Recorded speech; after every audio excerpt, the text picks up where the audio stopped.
Assalamualaikum warahmatullahi wabarakatuh. Perkenalkan, nama saya Komaria dengan nomor NIM 2202010101999. Di sini saya akan mempresentasikan jawaban ujian tengah semester genap tahun ajaran 2023-2024 dengan mata kuliah Manajemen Perbankan dengan judul materi Standar Basel. Standar Basel adalah standar pengaturan perbankan yang dikeluarkan oleh Basel Commission Banking Supervision. BCBS adalah salah satu komite dalam bank for international settlement yang berperan menetapkan standar pengaturan perbankan dan sebagai forum kerjasama terkait dengan pengawasan perbankan. BCBS terdiri atas 45 bank sentral dan otoritas pengawasan bank dari 29 negara.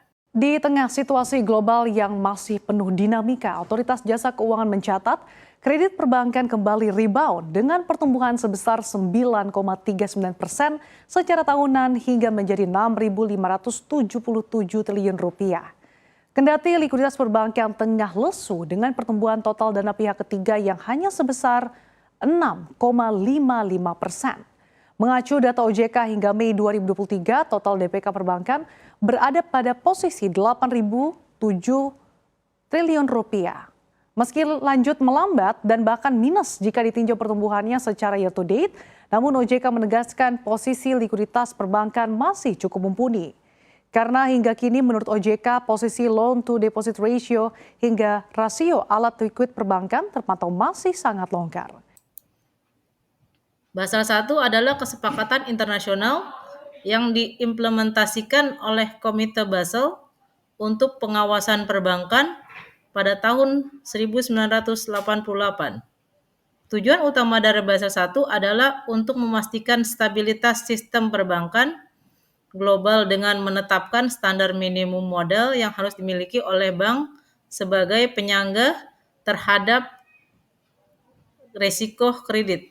Tahun 1988, Basel Capital Accord atau Basel I tahun 1996, Amandemen Basel I tahun 1997, Basel Core Principles. Penjelasan sudah tertera pada layar. Implementasi Basel I, penetapan rasio kecukupan modal. Basel I mengharuskan bank untuk memiliki modal minimal sebesar 8% dari aset tertimbang menurut resiko.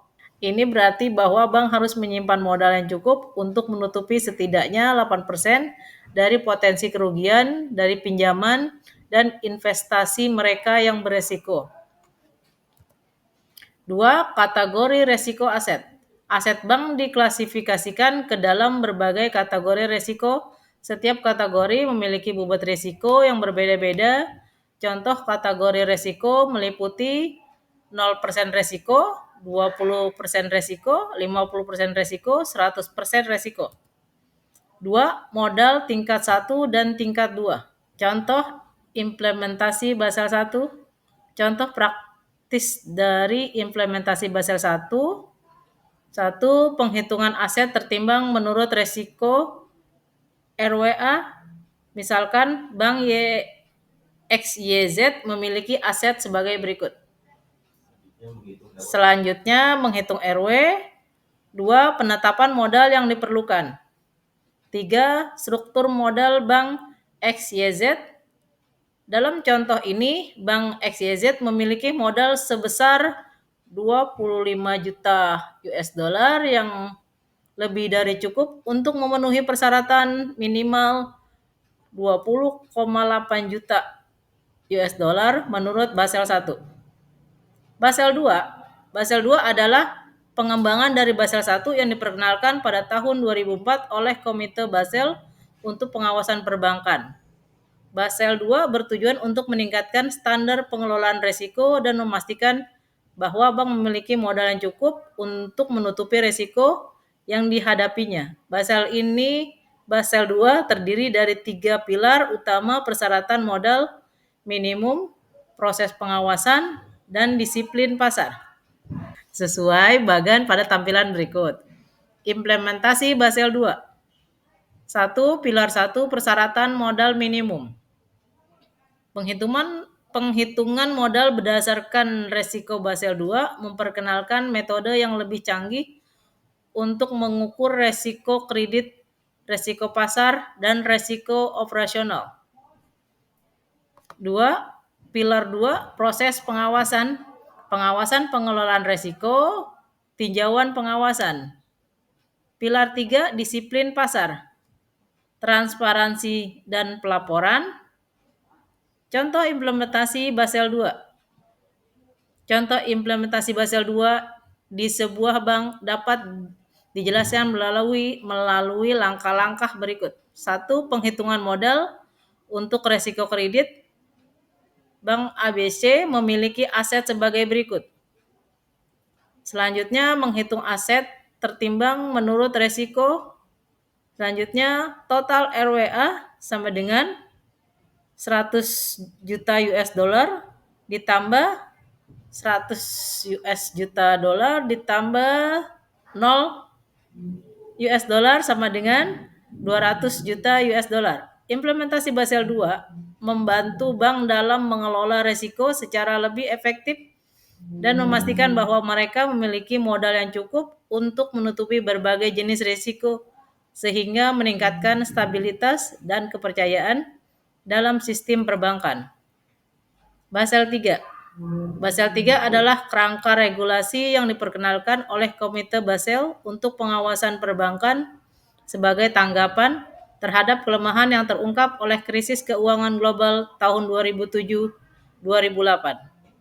Basel III memperkuat peraturan mengenai kecukupan modal bank, memperkenalkan standar likuiditas yang lebih ketat, dan mengurangi resiko sistemik untuk meningkatkan stabilitas finansial.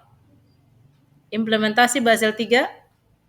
Yang pertama, peningkatan kecukupan modal. Yang kedua, standar likuiditas. Yang ketiga, leverage ratio.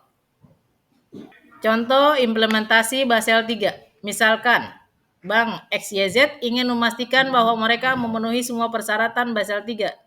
Berikut adalah langkah-langkah implementasinya. Yang pertama, penghitungan modal CET1. Bank XYZ ingin memiliki ekuitas umum dan laba ditahan sebesar 50 juta US dollar. Total RWA Bank XYZ adalah 400 juta US dollar. CTI ratio sama dengan CTI kapital dibagi RWA sama dengan 50 juta US dollar dibagi 400 US juta dollar sama dengan 12,5%. Bank XYZ ingin memenuhi persyaratan CTI minimal 4,5% dan capital conversion buffer dengan total minimal 7%. Dengan implementasi Basel III dan Bank XYZ memastikan bahwa mereka memiliki modal yang cukup untuk menutupi berbagai risiko likuiditas yang memadai untuk mengatasi kondisi stres dan leverage ratio yang sehat, sehingga meningkatkan stabilitas dan ketahanan bank terhadap guncangan ekonomi. Sekian, terima kasih. Wassalamualaikum warahmatullahi wabarakatuh.